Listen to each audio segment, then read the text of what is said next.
Сәлеметсіңдер ме, балалар? Здравствуйте, ребята! Добро пожаловать на урок русского языка. Сегодня мы продолжаем изучать раздел «Предание старины глубокой». Урок номер 39. Тема сегодняшнего урока – Сатимир хан. Сегодня на уроке ты научишься слушать и понимать текст, отвечать на вопросы, пересказывать текст по плану. Узнаешь, что такое главная и второстепенная информация, какие предлоги указывают на направление движения.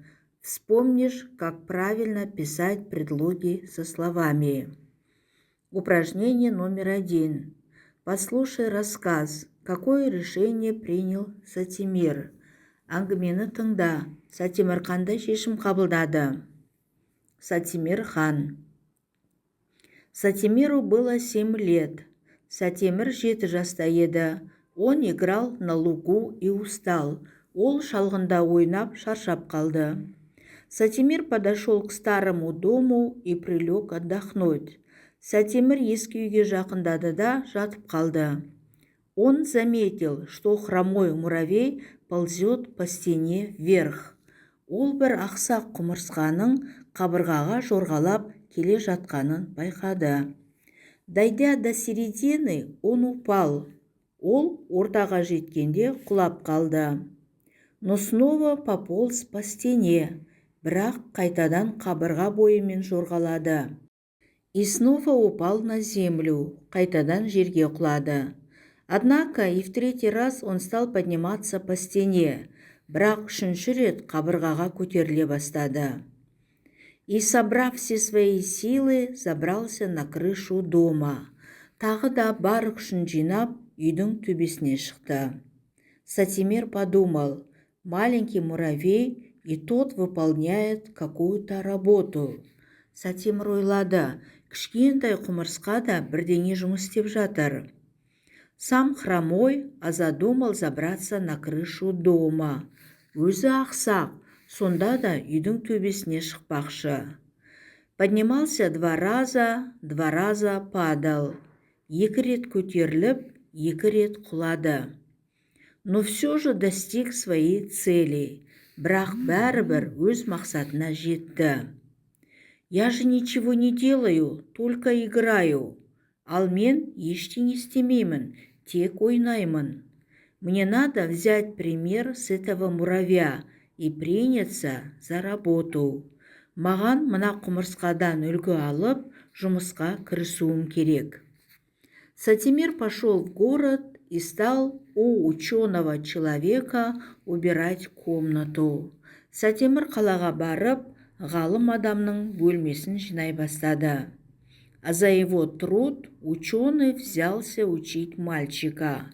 Ал оның еңбегі үшін ғалым баланы оқытуға міндеттенді.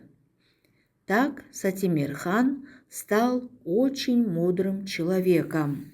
Осылай Сатимир хан өте дана адам болды. Итак, какое решение принял Сатимир? Сатимир решил приняться за работу. Произноси правильно. Город. Произносим город. Словарные слова хромой, ақсақ, достиг своей цели, өз мақсатына жетті. Упражнение номер 2. Прочитай в рассказе Сатимир хан только выделенные слова. Можно ли по ним пересказать текст? Сатимир хан әңгімесіндегі қарамен жазылған сөздерді оқы. Сол сөздер арқылы мәтіннің мазмұнын айтуға бола ма? Выделенные слова. Сатимиру 7 лет. Он играл и устал. Сатимир прилег отдохнуть. Хромой муравей ползет. Он упал. Снова упал на землю. Забрался на крышу дома. Муравей. Достиг цели. Мне надо приняться за работу. Сатимир пошел в город и стал убирать комнату. Сатимир хан стал мудрым человеком. По этим выделенным словам можно пересказать текст. Упражнение номер 3. Перескажите рассказ Ыбырай Алтынсарина по вопросному плану. Сұрақ жоспар бойынша Ыбырай Алтынсаринның әңгімесінің мазмұнын айт. Первый вопрос. Что делал мальчик на лугу? Мальчик играл на лугу и устал. Второй вопрос. Что заметил мальчик, когда прилег отдохнуть?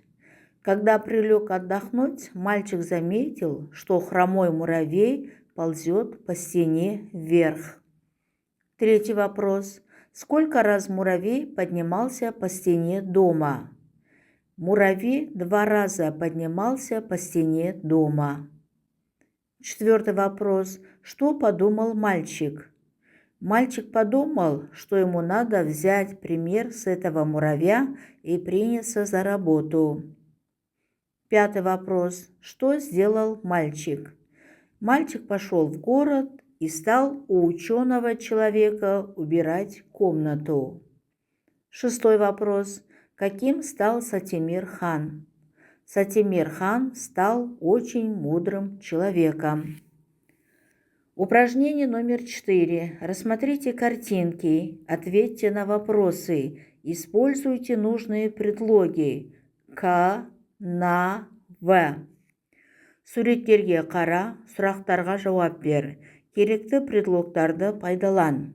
Первый вопрос. Куда подошел Сатимир? Сатимир подошел к старому дому. Второй вопрос. Куда упал муравей? Муравей упал на землю. Третий вопрос. Куда забрался муравей? Муравей забрался на крышу дома. Четвертый вопрос. Куда пошел Сатимир? Сатимир пошел в город. Упражнение номер 5. Прочитай пословицы о муравье. Подумай и выбери пословицу, которая точно передает главную мысль рассказа. Напиши ее в тетради. Құмырсқа туралы мақалды оқы. Ойланып, әңгіменің негізгі идеясын дәл беретін мақалды таңда. Оны дәптеріңе жаз. Первая пословица. Муравей невелик, а горы копает. Вторая пословица. Трудолюбив, как муравей. Третья пословица. Мал муравей телом, да велик делом. Пословица, которая точно передает главную мысль рассказа в первом задании. Мал муравей телом, да велик делом. Упражнение номер 6. Напиши в тетради правильно. Проверь, как выполнил работу одноклассник. Дәптеріңе дұрыстап жаз. Сыныптасыңның жұмысын қалай орындағанын тексер. На лугу, к дому, по стене, на землю, у ученого, на крышу, с муравья, за работу, в город. Предлоги со словами пишутся раздельно. Итог урока. Сегодня на уроке я узнала о Сатимир хане. Я научилась правильно писать предлоги со словами. Спасибо вам за урок. До следующей встречи.